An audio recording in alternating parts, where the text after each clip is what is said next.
Welcome, Pisces. This is your weekly Teroscope reading for May the 23rd through to the 29th, 2016. My name is Tilly, and this is Tarot with Tilly.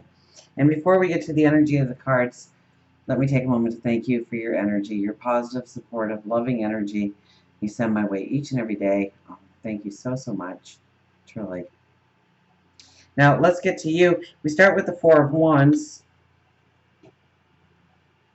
And this is all about, well, this is the marriage and proposal card. So it could be all about contracts in your life, setting boundaries with people, building your foundation, building your security, understanding where your security lays.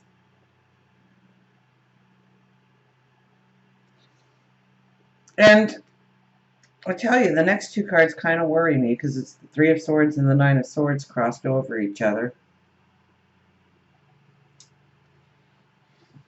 Now, on the other side of these two cards, we have the Two of Pentacles. So let's go there first, and then we'll discuss this. Okay, and this is about an imbalance in your life where you are giving too much and you are not getting back value. Or your routine is imbalanced, you're working too much, or you're playing too hard. There's no spirituality in your life, or there's too much. You're not paying attention to your health, your well-being. So where you are putting forth a lot of energy and looking at how you can revamp your schedule, revamp your routine to include all parts of your life so that you are balanced going forward. And then we have these two cards in the middle of that. So I think these two cards give this warning.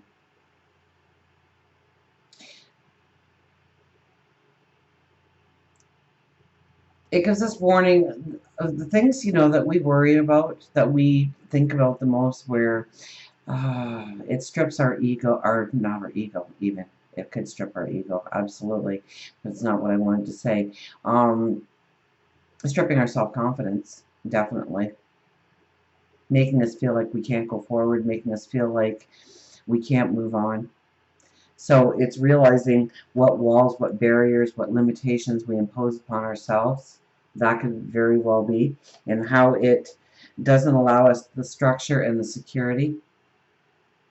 Okay, so I don't think this is something negative that's going to happen so much in your life this week, but rather it's the negativity of your path that you've walked so far that you are leaning towards this week.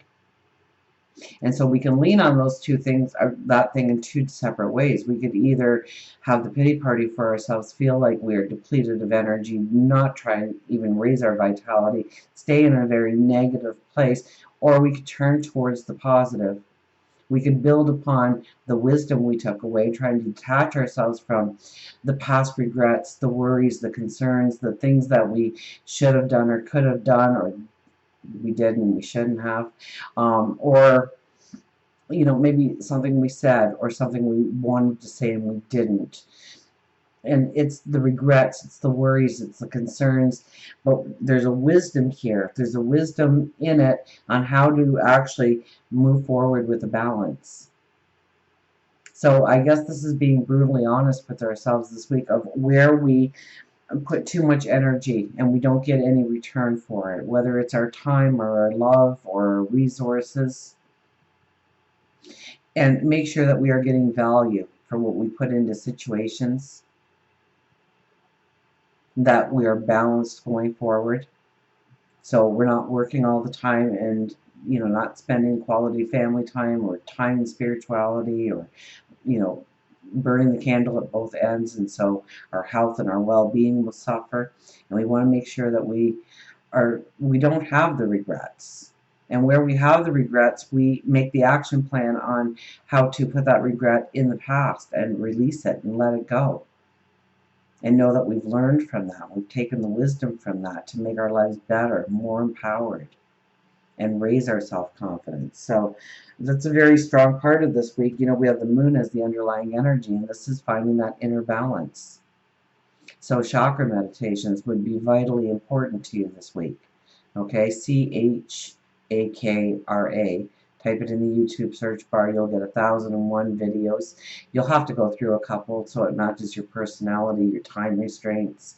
But it is a beautiful way to center yourself, to clear some negative energy, to take out the blocks in either our voice or our heart, our intuition, our grounding, and center ourselves.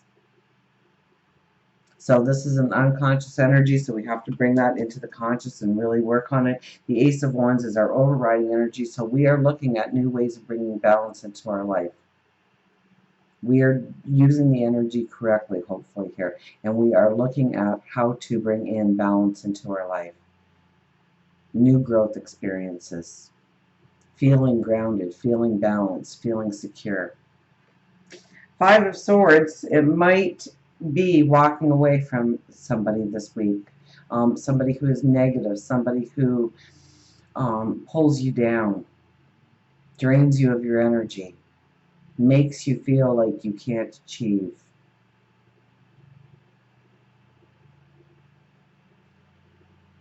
You want to walk in a very positive light with like-minded people. And so you may very well be making those choices this week with this card where it's at, okay? The Five of Swords is all about the negativity and the negative people in our lives and the positive people in our lives, and knowing which ones to go forward with. So this would be a beautiful week. I don't know if I've ever told you guys this one. I do tell signs occasionally, but it popped in my head, and I've learned throughout the years, I just share what pops into my head, and if it makes sense for you, that's great, because it was meant for you. You know, every morning I place mirrors around myself facing outwards. Okay, so I mentally envision a wall of mirrors going around me facing outwards. And the reason for that is it repels negative energy, it repels evil. Okay, evil cannot stand to look at itself. Therefore, it has to rebound back to where the energy came from. So you're not hurting anybody. Okay, it's just the energy that somebody projected out to you gets rebounded back to them, or a situation, or just an energy in the air.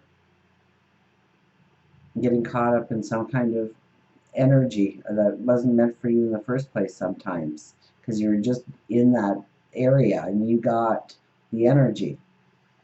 And that can happen and pull us right down. It was no fault of ours. So I always ask for mirrors to be placed around me to keep out evil and negative energy and to keep goodness close at hand.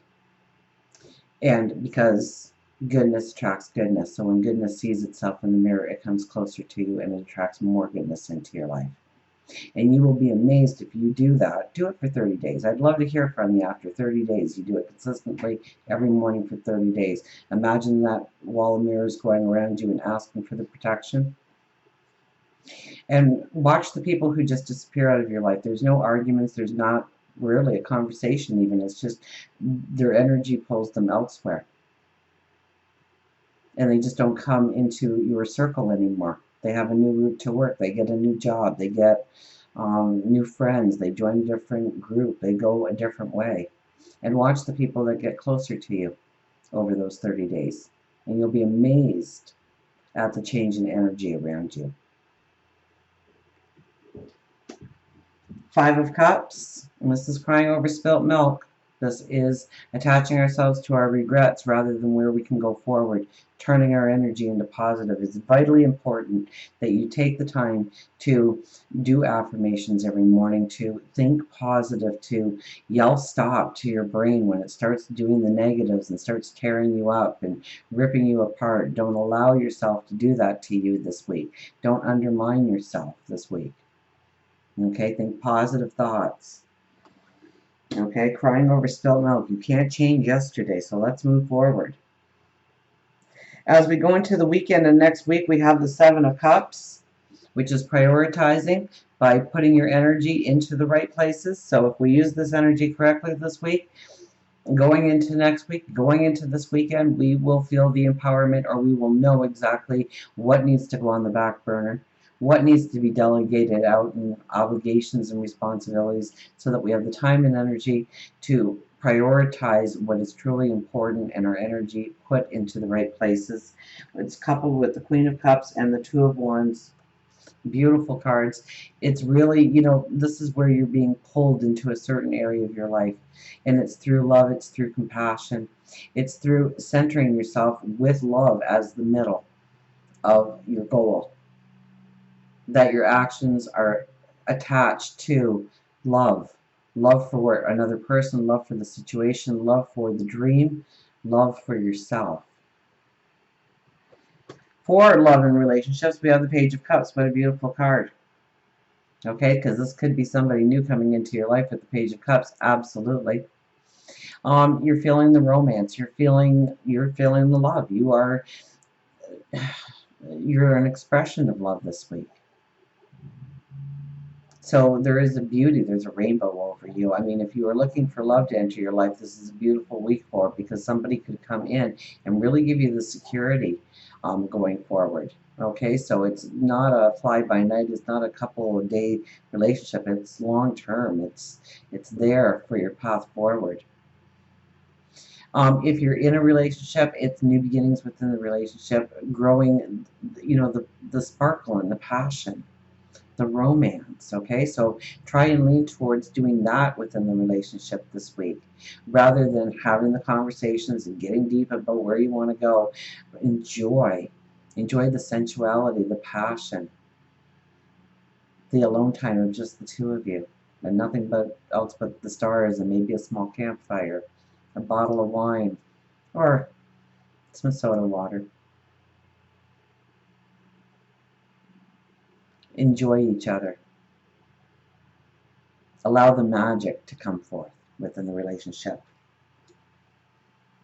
And if you're meeting somebody, you know, just go with the flow, experience the moment, keep it light, and don't get heavy this week in any relationship. Just keep it light, keep it focused on love, keep it focused on passion and sensuality, that type of energy. For work, career, money, finances, we have the Seven of Pentacles. What are you cultivating? Where are you truly putting your energies to go to the next level of your development? Are you, you know, this is a week where you want to look at your budget and how you balance the books, and seeing where you can take from one area and put into another.